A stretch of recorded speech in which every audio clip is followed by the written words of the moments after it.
오늘은 별세의 영광 앞에 서라라는 제목으로 함께 말씀을 나누고자 합니다. 여러분 가운데 잊을 수 없는 단 한 번의 예배가 있었다면 언제였습니까? 만약 이런 질문을 받는다면 어떻게 말씀하시겠어요? 저는 오래전 있었던 이 예배였다고 말하고 싶은데, 그것은 중국 연변에 가면 가기대라고 있어요. 연변 가기대가 있는데 거기서 드린 예배가 아직도 잊을 수가 없습니다. 이 공안에 걸릴까봐 또 노심초사하면서 이 연변 가기대에 있는 교수님들과 함께 드린 예배인데요. 거기 예배 자리로 가봤자 너덜너덜한 찬송가하고 오래 낡은 그런 풍금 하나로 그 예배를 하는데, 그곳에 모인 예배자는 우리 교회 말고는 최고의 예배자였습니다.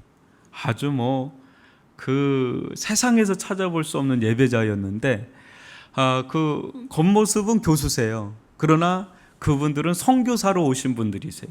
이제 교수의 이름으로 이렇게 왔지만 속은 선교사였기 때문에 늘 그 속에 눈물이 있습니다.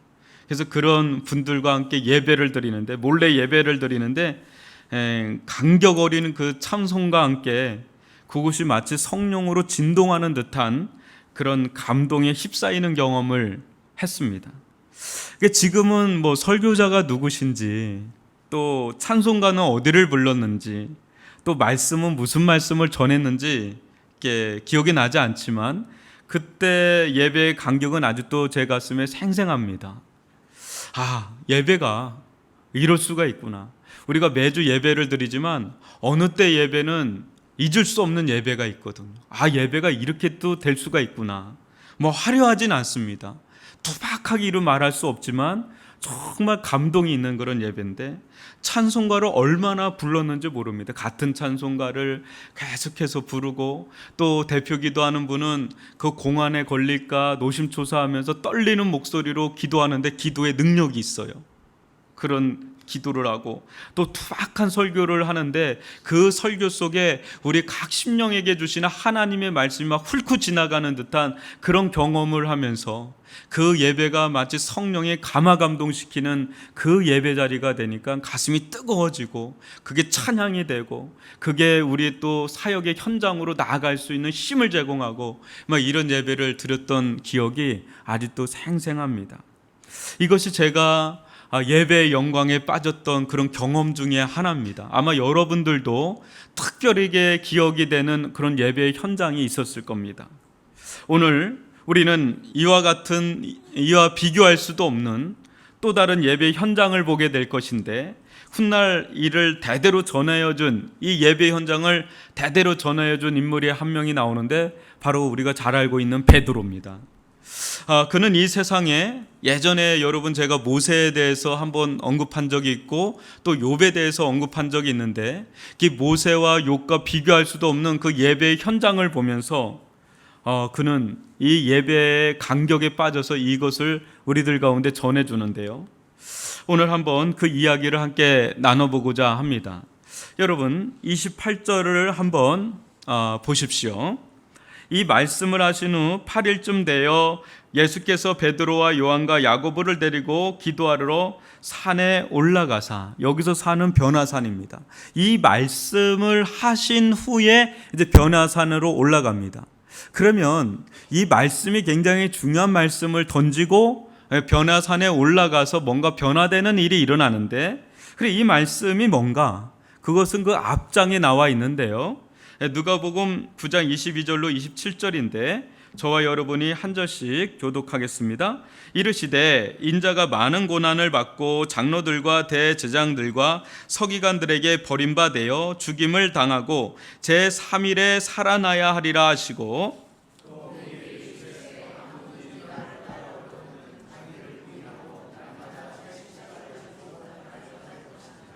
누구든지 제 목숨을 구원하고자 하면 잃을 것이요 누구든지 나를 위하여 제 목숨을 잃으면 구원하리라.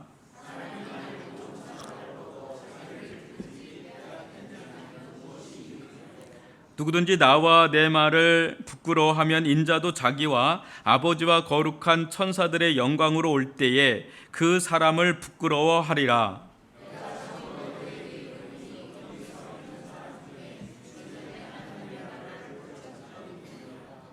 예, 이 말씀을 하시고는 세 명의 제자들과 함께 이 변화산으로 올라가신 겁니다. 여러분, 이 세상에서 예수님처럼 이렇게 완전히 베일에 쌓인 또 가려진 그런 분은 없었습니다. 무슨 말이냐면 태양보다 더 뜨겁고 강렬한 빛을 발하는 분께서 신비하게도 이 육신이라는 이 커튼에 완전히 가려져 있었지요. 그래서 이분의 모습, 또 그로 인한 사람들의 반응을 미리 예견한 선지자가 있는데, 그 예수님의 실제적인 모습은 어땠나, 이 땅 가운데 그 모습이 어땠나를 묘사하는 유일한 성경 구절이 있는데 이사야서 52장 14절입니다. 한번 보십시오. 전에는 그의 모양이 타인보다 상하였고 그의 모습이 사람들보다 상하였으므로 많은 사람이 그에 대하여 놀랐거니와. 어떻다 그래요? 그의 모양이 타인보다 상하였고 모든 사람들보다 상하였다는 거죠. 상한 모습으로 있었다는 거예요. 그걸 조금 더 구체적으로 다룬 말씀이 그 밑에 이사야서 53장 2절로 3절인데요. 한번 보십시오.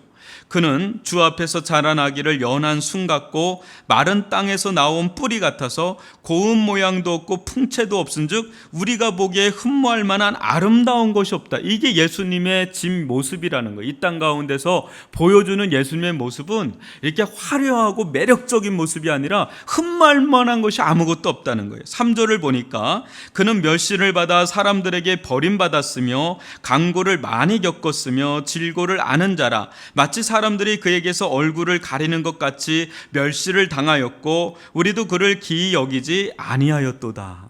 여러분, 사람들로부터 이런 취급 받은 적 있으신가요? 그 예수님은 이런 취급을 받았다는 거예요. 멸시를 받고 기이 여김을 받지 못하고 냉대를 받고, 이게 사람이 굉장히 모멸감을 느끼잖아요. 수치심을 느끼잖아요. 모독감을 느끼잖아요. 그런 삶을 살았던 분이 예수님이에요. 예수님의 속은 그렇지 않은데 겉이 너무 상해 있으니까 사람들이 함부로 대했다는 거예요. 업신대했다는 거죠. 근데 이 예수님께서요, 제자들에게 자신이 얼마 후면 십자가에서 죽음을 맞이할 것이다. 또 죽은 지 3일 만에 부활할 것이다. 또한 장차 아버지와 거룩한 천사들과 영광 가운데 올 것이다. 이렇게 말씀을 하시는 장면이 변화산에 올라가기 직전에 하신 말씀이에요. 한마디로 뭐냐면 십자가와 부활, 재림의 영광에 대해서 말씀을 했다는 거죠. 여러분, 우리 모두는 그리스도 예수의 십자가의 죽으심을 익히 알고 있지요? 그렇죠? 예수님의 십자가에 대해서 알고 있죠. 또 우리 중에는 이 그리스도의 십자가의 의미를 더 깊이 알고 싶어하는 분들이 또 있어요. 더 깊이, 더 넓게 이 십자가를 깨닫고 싶은 그런 분들이 또 계십니다. 그렇죠? 그런데 어떻게 이 예수님의 십자가의 의미를 더 깊이 깨달을 수 있을까? 이 길을 찾는데 어려움을 겪는 분들이 간혹 있습니다. 아니, 많습니다, 실은. 십자가 사건은요, 누구에게나 동일하게 전해지는 내용이지요. 그래서 초신자 때 복음을 접할 때나 이렇게 오랫동안 신앙생활 할 때나 여러분, 십자가 복음은 동일하게 동일한 내용으로 전달됩니다. 우리가 그리스도의 십자가를 더 깊이, 더 넓게 알고 누리고자 할 때 십자가도 십자가지만 이보다 더 중요한 것이 있어요. 십자가의 의미를 더 깊이 깨달으려면 더 중요한 것이 있다는 말이에요. 그게 뭘까요? 십자가의 의미를 더 깊이 알려면 뭐가 선수적으로 뭐를 더 깨달아야 되는지, 뭐가 더 중요한지. 그게 뭐냐면 예수님의 진면목이에요. 예수님의 본연의 실체, 예수님의 본연의 영광에 대해서 눈이 떠지는 만큼 십자가의 영광에 대해서 눈이 떠진다는 거예요.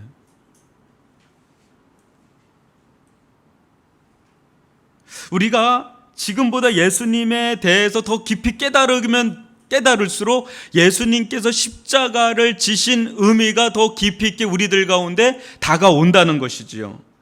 여러분, 이런 사람들을 좀 간혹 봅니다. 나도 예수를 믿고 저 사람도 예수를 믿고 나도 십자가를 알고 저 사람도 십자가를 아는데 어떻게 저 사람은 예수께 미친 사람이 돼가지고 저렇게 예수님을 위해서 자신의 영혼뿐 아니라 자신의 생명뿐 아니라 자신의 인생까지 다 바치면서 저렇게 사는데 나도 그렇게 살고 싶은데 내 안에는 그런 힘이 별로 없는 거예요. 나도 예수님은 알긴 알거든요. 또 십자가도 알긴 아는데 그렇게까지 갈 만큼의 그런 힘이 내 안에 없는 거예요. 근데 이 사람은 있는 거예요. 그럴 때 어떤 자괴감을 느낍니다. 어떤 영적 열등감도 느끼고 그렇습니다. 여러분들 얼굴 보니까 전혀 안 그렇다는 듯이 저만 그런가요? 전 그럴 때가 참 많거든요. 어떻게 사도 바울은 저렇게 살았는데 나는 왜 그렇게 살지 못했나? 사도 바울이 믿는 복음과 내가 받은 복음이 뭔가 다른가? 이런 고민을 합니다. 성경을 보면서도 어떤 이질감을 느끼고 괴리감을 느낍니다. 어떻게 이 사람들이 이렇게 살아갈 수 있는가라는 거죠. 근데 바로 이 부분에서 십자가보다 거기에 못 박힌 분이 누구냐라는 문제가 더 중요한 문제로 부상하는 거예요. 여러분, 역사 가운데 십자가는 단 하나밖에 없었나요? 아니면 수많은 십자가가 있었을까요? 수없이 많았습니다. 역사 속에. 예수 그리스도의 십자가만 있었던 게 아니라 수백 수천의 십자가가 있었죠. 그러나 우리가 주목하는 그 십자가, 바로 그 십자가가 십자가 되게 만드는 것은 거기에 누가 못 박혔냐는 거예요. 일반 사람들이 못 박힌 게 아니라 거기에 못 박힌 분이 뭔가 다른 거예요.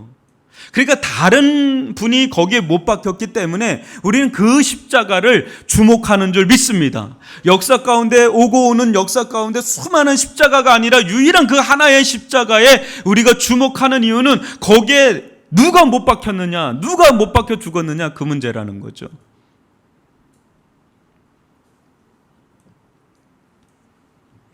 바로 거기에 누가 못 박혀 죽었냐에 따라서 그 십자가의 의미가 다르게 다가온다는 거죠.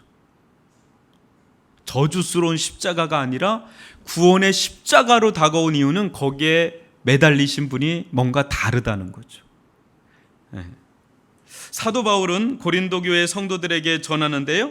여러분, 고린도전서 2장 7, 8절 같이 한번 읽어보겠습니다. 시작. 오직 은밀한 가운데 있는 하나님의 지혜를 말하는 것으로서 곧 감춰졌던 것인데 하나님이 우리의 영광을 위하여 만세전에 미리 정하신 것이라. 이 지혜는 이 세대의 통치자들이 한 사람도 알지 못하였나니 만일 알았더라면 영광의 주를 십자가에 못 박지 아니하였으리라.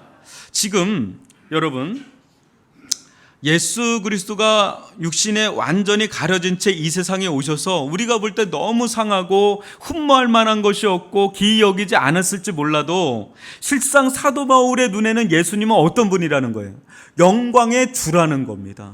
영광의 주로서 십자가에 못 박혔다고 말씀을 지금 전하고 있는 거예요.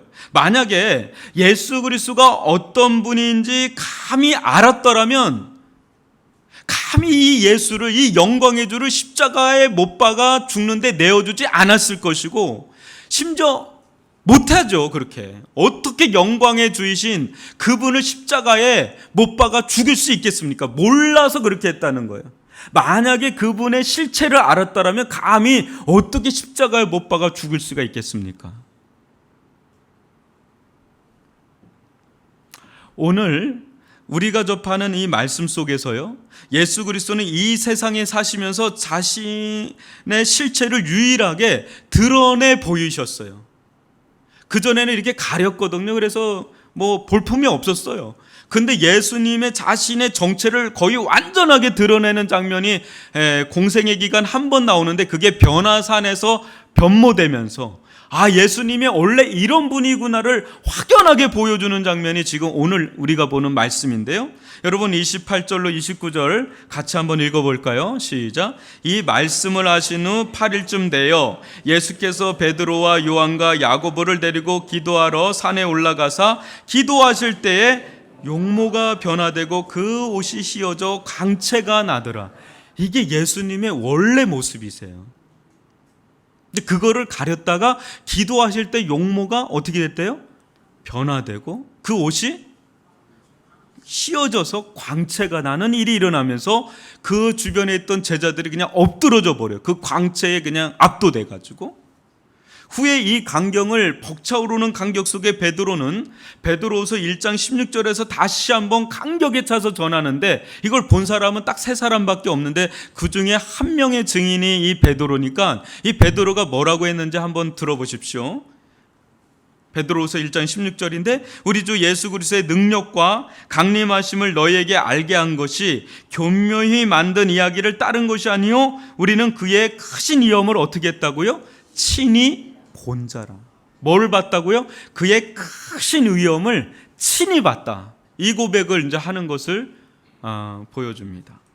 이 세상을, 이 모습을 또 세상에 산 이들 중에 또 이것을 아주 깊이 있게 본 자가 또 한 명 나오는데 누굴까요? 퀴즈입니다. 또 있어요. 더 자세히 본 사람이 이 땅 가운데 살면서, 바로 사도 요한입니다. 밤못섬에서. 여러분, 요한계시록 1장 12절로 18절 저와 여러분 한 절씩 교독하겠습니다. 몸을 돌이켜 나에게 말한 음성을 알아보려고 돌이킬 때에 7 금 촛대를 보았는데,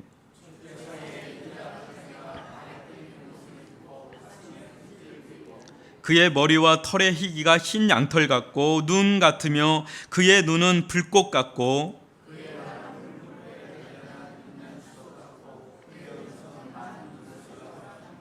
그의 오른손에 7 뼈이 있고 그의 입에서 좌우에 날성검이 나오고 그 얼굴은 해가 힘있게 비치는 것 같더라.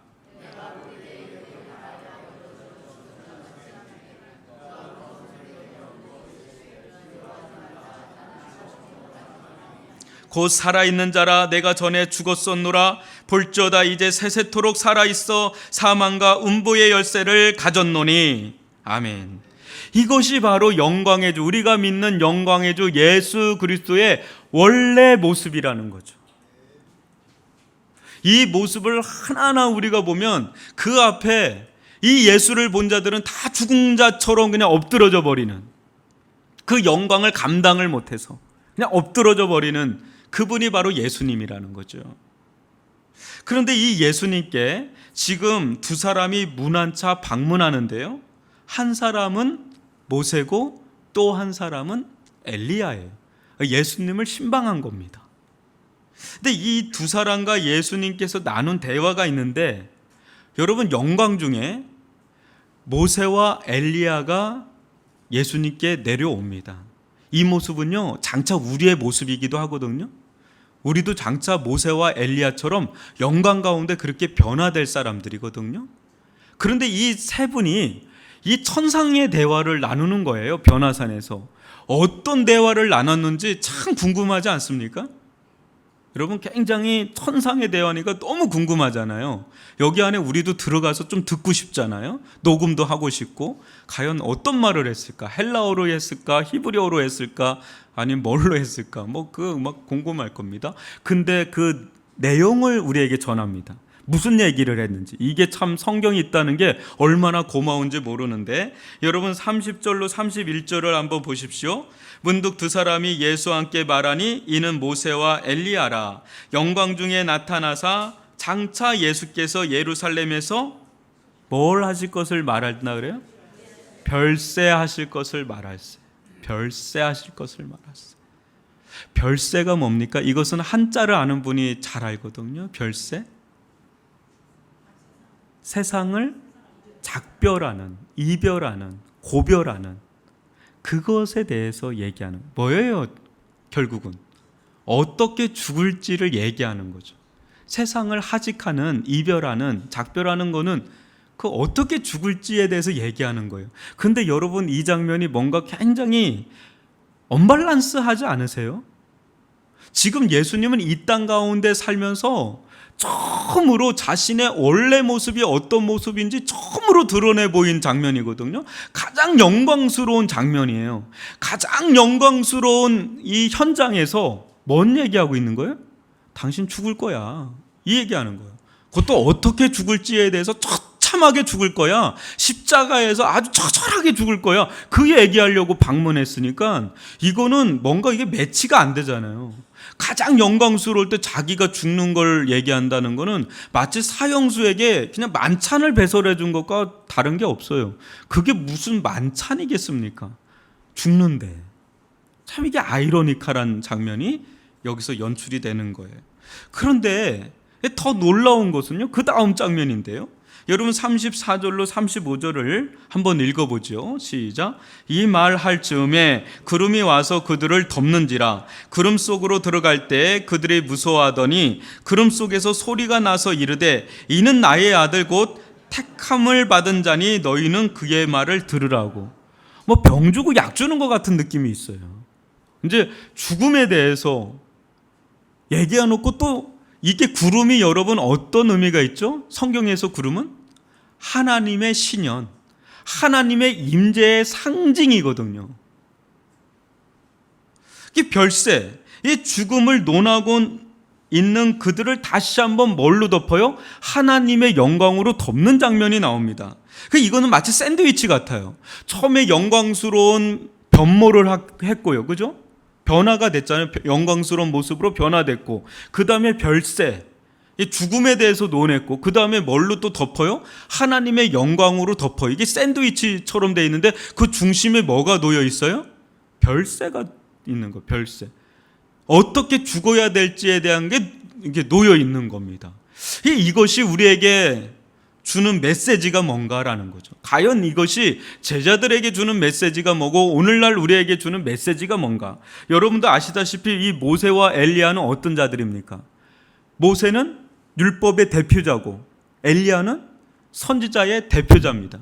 그런데 이 두 사람의 공통된 특징이 있는데 모세는 죽었습니까? 안 죽었습니까? 죽었죠? 근데 무덤이 있습니까? 없습니까? 무덤을 발견할 수가 없어요. 엘리야는 죽었습니까? 안 죽었습니까? 보통 안 죽었다고 그래요. 그죠? 죽지 않고 하나님께로 갔다고 보죠. 왜냐하면 불말과 불병거가 그를 해오리 바람 가운데 확 휩싸여서 데려간. 두 사람 다 묘하게도 이 죽음에 대해서 굉장히 묘연하게 죽은 사람들이에요. 묘연하게 사라진 사람들이에요. 그런데 자기들은 묘연한데 예수님께 와서는 아주 분명하게 뭐라고 얘기해요? 별세에 대해서 얘기해요. 죽음에 대해서. 예수님 당신은 분명하게 죽어야 됩니다라는 것을 아주 그냥 증인이 2명이니까 이건 확실한 거잖아요. 구약시대에 증인이 2명 나오면 그거는 확고부동한 사실이라는 건데 이거에 대해서 얘기를 하는 겁니다. 천상의 대화 가운데 무슨 얘기를 해요? 죽음에 대한 대화를 하는 거죠. 이게 좀 어울리지 않는 대화죠. 그렇다면 우리는 이 대목에서 한번 생각해 봐야 됩니다. 예수 그리스도의 죽음은 그냥 일반적인 죽음이 아니라 예견된 죽음이다라는 거. 그리고 계획된 죽음이다라는 거. 의도된 죽음이다라는 거. 그렇다면 그 속에는 아주 비상하고 중차대한 메시지가 담겨져 있다라는 거예요. 그냥 죽은 게 아니라 어떤 계획된 죽음이기 때문에 이 예수님의 죽음 속에는 강력한 메시지가 담겨 있다라는 거죠. 즉 율법과 선지자의 특사 자격으로 이 모세와 엘리야가 왔거든요.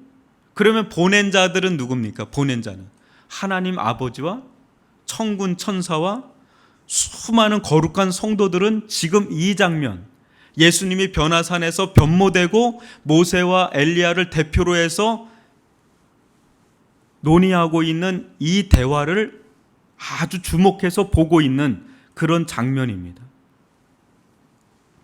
이것은요, 달리 말하면 당신은 이 세상에 별세를 하기 위해서 이 세상에 오셨습니다라는 것을 다시 한번 확인시켜 주는 겁니다.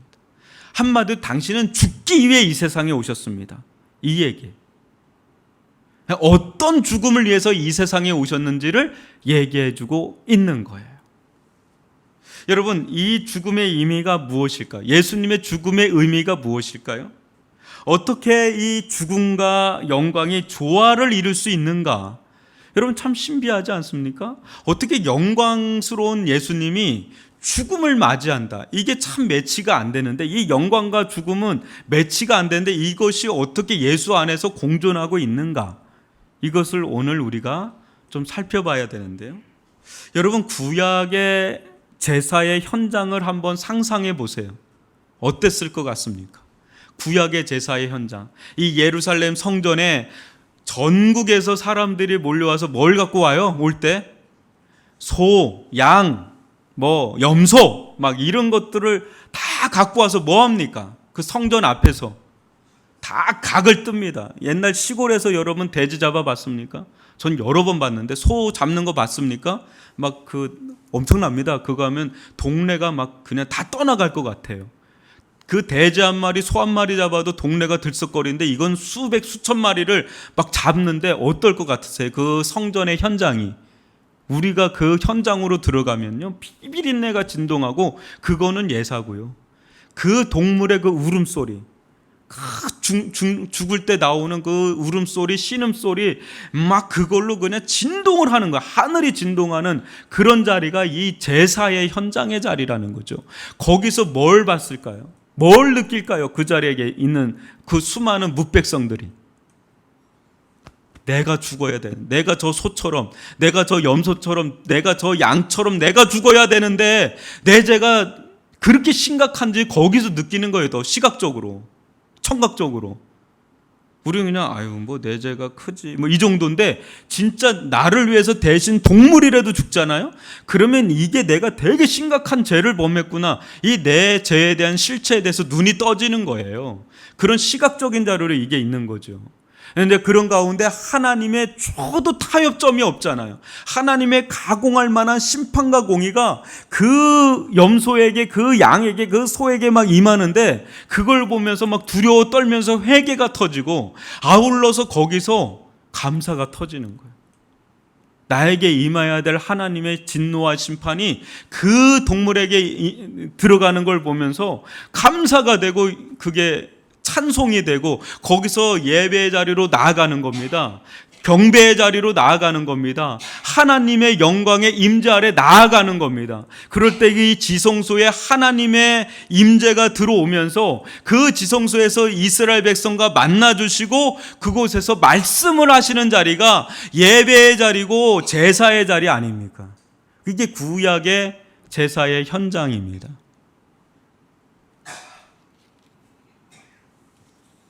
여러분, 우리는 어떻습니까? 이 모든 성전과 이 모든 제사와 이 모든 동물들의 피를 다 흡수해서 누구에게 그게 기결된 거예요? 예수 그리스도. 어디서요? 십자가에서. 그럴 때 우리 가운데 어떤 일이 일어나는지 한번 히브리서 10장 19절로 22절을 한 절씩 교독하겠습니다. 그러므로 형제들아, 우리가 예수의 피를 힘입어 성소에 들어갈 담력을 얻었나니,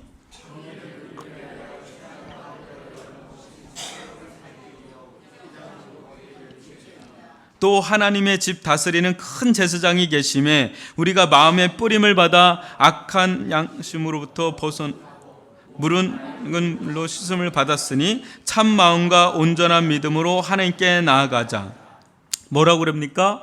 예수의 피를 힘입어 어디에 들어갈 담력을 얻었다고요? 성소에 들어갈 담력을 얻었다.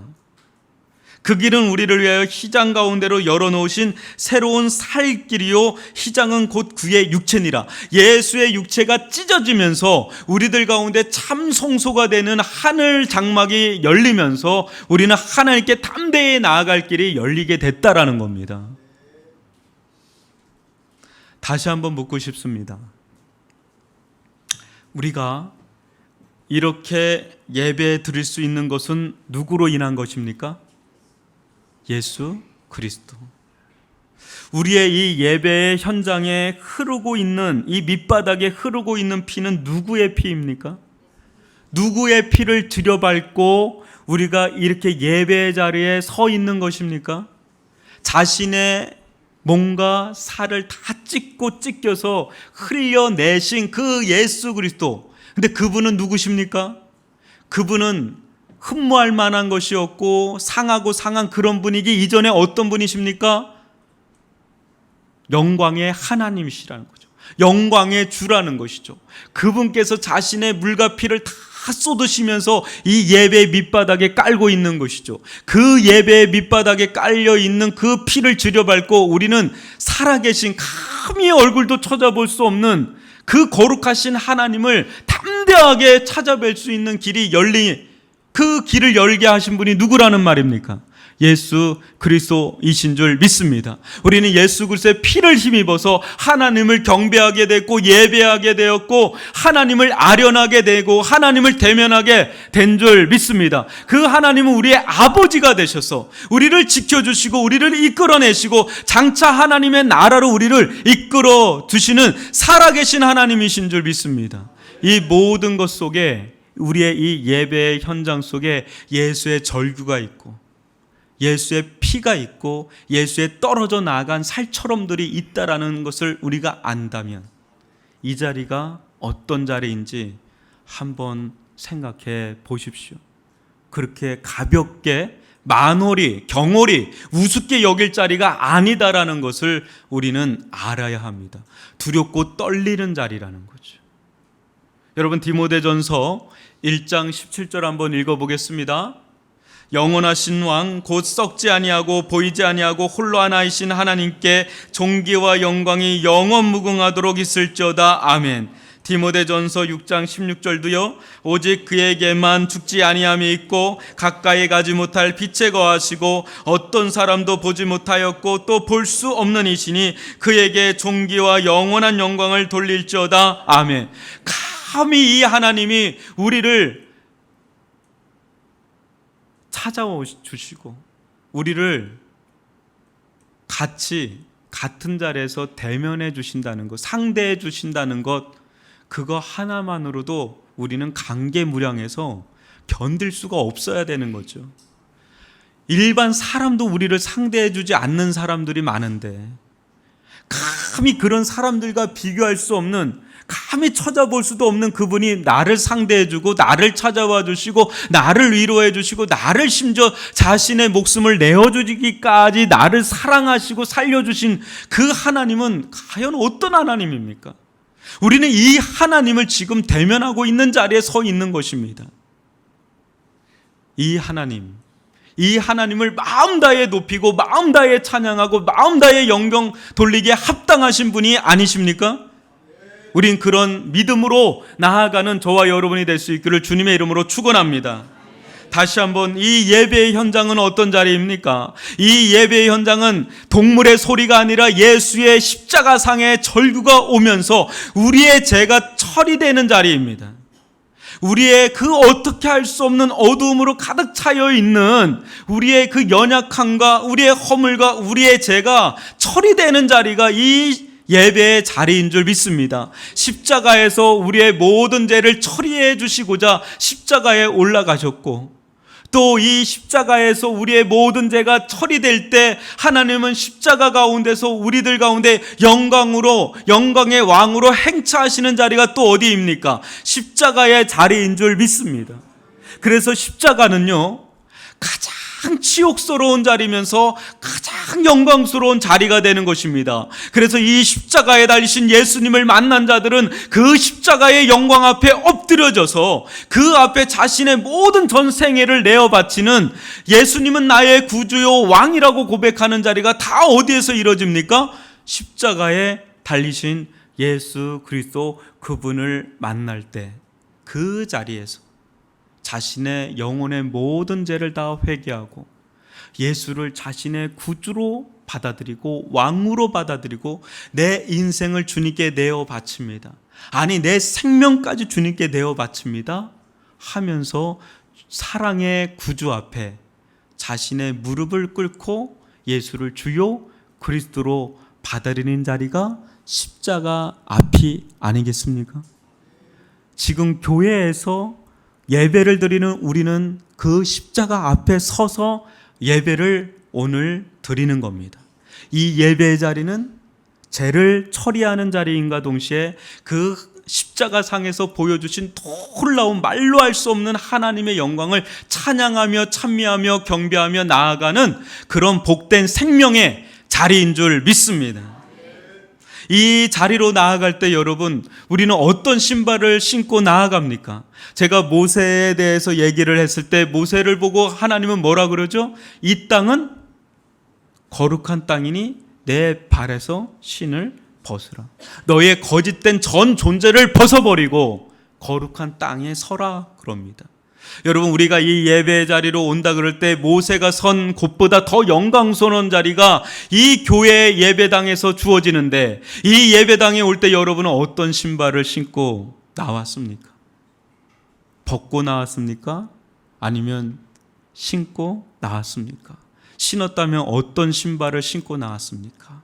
저도 그렇고 여러분 대부분은 제에 못이 박힌 신발을 신고 나왔을 것입니다. 근데 그 신발을 신고 누구를 밟고 하나님 앞에 나아가 예배드리는 거예요? 예수님을 밟고 나아가는 겁니다.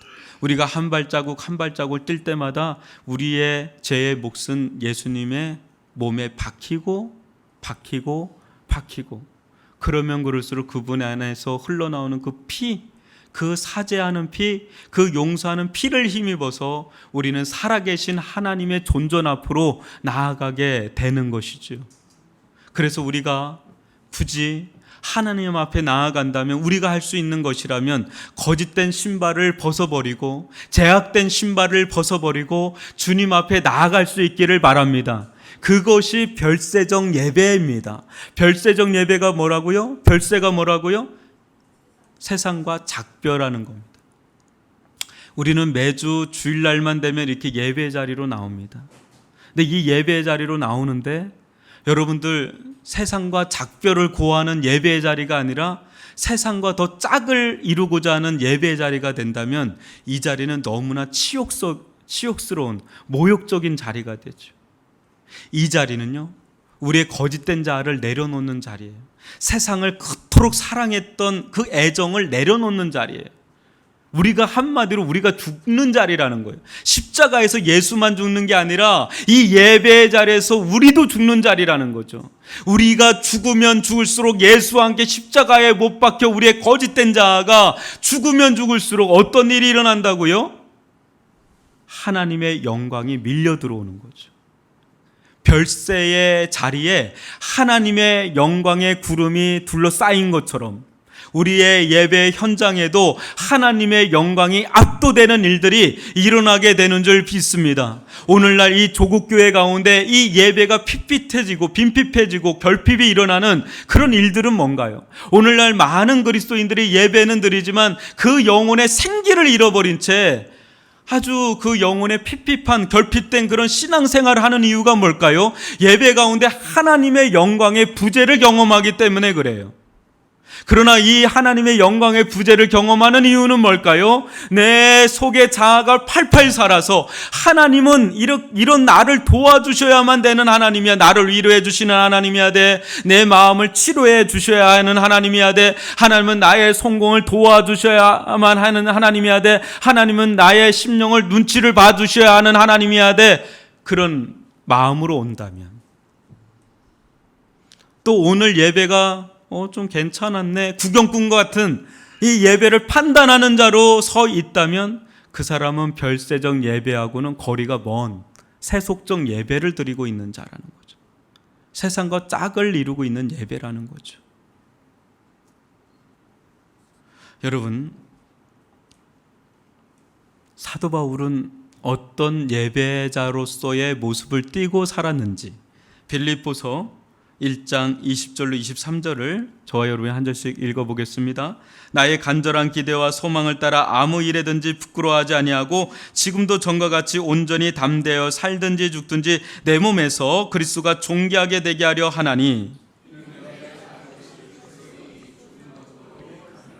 그러나 만일 육신으로 사는 이것이 내 일의 열매일진데 무엇을 택해야 할는지 나는 알지 못하노라.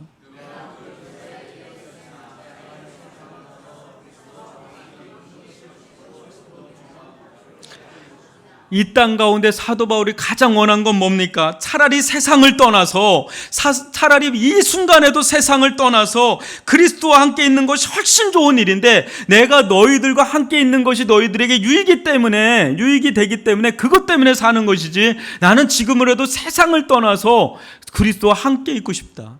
이게 별세적 영성 아닌가요? 별세적 예배의 영성을 가진 자의 모습 아닌가요? 우리는 이 땅에 살고 있습니다. 그러나 이 땅에 살고 있으나 우리의 소속은 어디에 소속되어 있는 자들입니까? 하늘에 속한 자들인 줄 믿습니다. 우리가 이렇게 보면 다 똑같아 보여도 우리는 어떤 자들입니까? 우리는 영광스럽게 변화된 자들인 줄 믿습니다. 예수님과 같이 우리도 이 땅 가운데 살면 정말 후질건하고 아무것도 아닌 것 같고 이렇게 별 볼 것 없는 사람처럼 보일지 몰라도 우리의 속은 영광스럽게 이미 변화된 자들인 줄 믿습니다. 이런 자답게 우리는 어떤 예배를 드려야 되는 자들입니까? 별세적 예배를 드리면서 별세적 영광을 누리는 자들이 바로 우리여야 된다는 거죠. 그래서 이 예배의 자리는 예수를 믿는 자도 있고 예수를 믿지 않는 자도 있습니다. 이 자리에 있다고 해서 다 예수의 사람이 된 건 아니죠. 그러나 예수를 믿는 자들이 이 별세적 영광을 누리면서 예수님의 그 영광 가운데 내가 죽고 내 안에 예수가 사는 경험들을 하면서 점점 별세적인 영성을 추구하면 추구할수록 실상은 그 속에서 내가 누구이고 또 내 영혼 가운데 밀려 들어오는 하나님의 세미한 음성과 내 영혼이 살아서 그 영광에 사로잡힌 그런 예배를 드리는 자가 될 때 주변에 있는 사람들이 웅성거리죠. 이게 무슨 일이지? 전에도 똑같이 예배 드렸는데 뭔가 다른 흐름들이 이 예배의 자리 가운데 움직여지는 것을 보면서 이 뭔가 다른 일들이 일어나고 있구나. 어떤 사람은 회개의 눈물을 흘리는 사람이 있고, 어떤 사람은 이 가운데 하나님을 만나는 사람이 있고, 하나님의 영광에 압도가 돼서 막 몸서리치면서 내가 이전까지 살아온 것은 마치 짐승같이 살아왔구나, 그런 고백을 하면서 점점 별세적 영성으로 나아가는데, 그거를 옆에서 지켜보는 사람은 뭔가 자기와 다르다는 것을 경험하면서 거기서 회개가 일어나고 예수를 만나는 일들이 일어난다면 이 예배의 현장은 그야말로 별세적 예배의 현장이 되는 줄 믿습니다. 그러면서 하는 생각이 이곳은 뭔가 다른 곳이구나, 우습게 여기거나 함부로 여기거나 업신 여길 만한 곳이 아니구나. 이곳은 하나님의 임재가 있는 곳이구나. 두렵고 떨리는 곳이구나. 그러면서 내 마음의 옷깃을 여밀고 두렵고 떨림으로 예배의 자리로 나아갈 때 그곳 가운데 살아계신 하나님의 임재가 나타난다는 것이죠. 여러분, 이곳이 어떤 곳인지 히브리서 기자는 12장 22절로 29절에서 다음과 같이 말씀하는데 한 절씩 교독하겠습니다. 그러나 너희가 이룬 곳은 시온산과 살아계신 하나님의 도성인 하나님의 예루살렘과 천만 천사와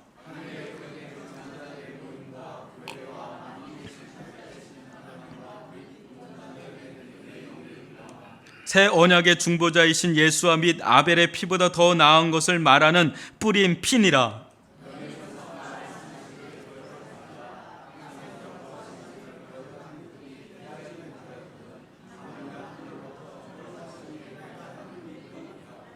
그때는 그 소리가 땅을 진동하였거니와 이제는 약속하여 이르시되 내가 또 한 번 땅만 아니라 하늘도 진동하리라 하셨느니라.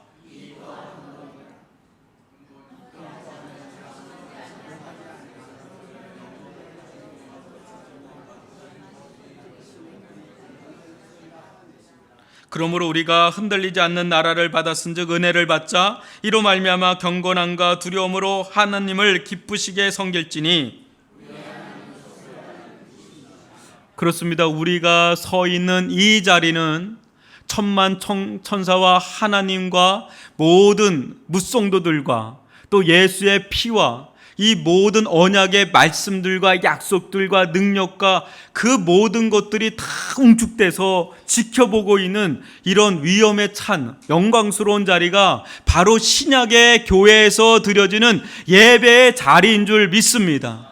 우리는 이 자리를 통해서 점점 더 이 별세적 영성, 세상과 작별하고 세상과 고별하고 세상에 대해서는 죽고 예수에 대해서는 살고 세상에 대해서는 죽고 하나님에 대해서는 사는 은혜가 저희들 가운데 주어질 수 있기를 원합니다. 그러한 예배의 자리가 되면 될수록 이 예배는 예배의 부흥의 역사가 일어나게 될 줄 믿습니다. 우리의 영혼 가운데 예수의 생명으로 가득 차게 되고 하나님의 나라가 강력하게 이곳 가운데 임하는 일들이 일어나게 될 줄 믿습니다. 하나님의 말씀이 우리의 속에 들어가고 그 말씀이 우리들 심령을 바꾸고 우리의 삶을 바꾸는 이 예배의 영광을 누리게 되는 그런 일들이 1년에 그러한 예배의 일들이 일어나게 되는 역사가 나타나게 될 줄 믿습니다. 그때 이곳 가운데는 예수의 피가 영광을 받고 예수의 이름이 두높임을 받고 그러면 그럴수록 예수로 인하여 살아나는 일들이 이곳 가운데 일어나는 하나님의 영광에 압도되는 일들이 우리들 가운데 어느 순간부터 주어지게 될 때 우리는 그 간격에 휩싸여서 세상과 작별하는 것이 그리 어렵지 않고 하나님의 뜻대로 사는 것이 그리 어렵지 않는 믿음의 길을 걸어가는 한 사람 한 사람으로 서나가게 될 줄 주님의 이름으로 축원합니다.